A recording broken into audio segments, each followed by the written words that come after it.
So LTE is stands for long-term evolution. It's just kind of lingo for the most recent version of cellular technology, technology from the cellular family. So it's also known as 4G. Came after 3G. The differences between 3G and 4G are 4G has higher speeds, it has a different modulation, has more spectrum and more bands, and so those things have been incorporated.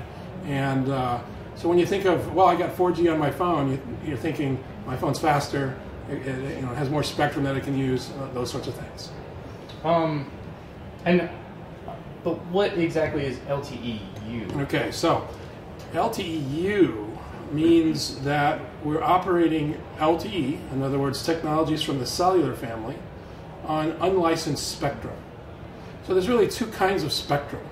There's, in a broad sense, there's licensed, which is the kind of spectrum, radio spectrum, that operators like Verizon, AT&T, major wireless operators, they own it. Okay, they purchase it, usually some kind of auction process, or they trade it.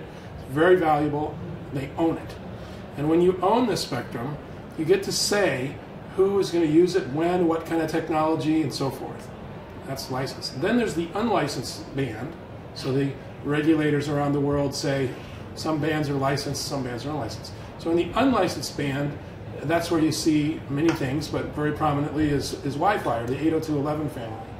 Okay, so right here at the show, you see the dynamic that takes place. Anyone at the show who wants to set up an unlicensed band demonstration or something like that, at least from a regulatory standpoint, is free to do so. They can go and buy their equipment, they can turn it on. It has to comply with some rules, but you're free to do so. But you wouldn't be free to do so with licensed spectrum. If you're trying to turn on a transmitter in Verizon's band right here at the show, they would come after you. So those two families it's very, very different. And what we've done is we've taken LTE, which is a technology that has many billions of dollars of development into it, a lot of heritage, a lot of benefits. It's got, for example, it's designed from the beginning to support fully mobile connections, where you're moving, handing off, driving on roads, those types of environments, and many other things. And we're using that in the unlicensed spectrum. So that's what it's all about. And you guys are demonstrating something using that here today, right? We have a number of demonstrations. We've demonstrated it in the past as well at other shows, and there's a couple of different variations of this. But the one that we're leading with is where you have an operator with some licensed spectrum, let's say of an AT&T or a Verizon or a Sprint or a T-Mobile, or others. We're not just looking at the U.S.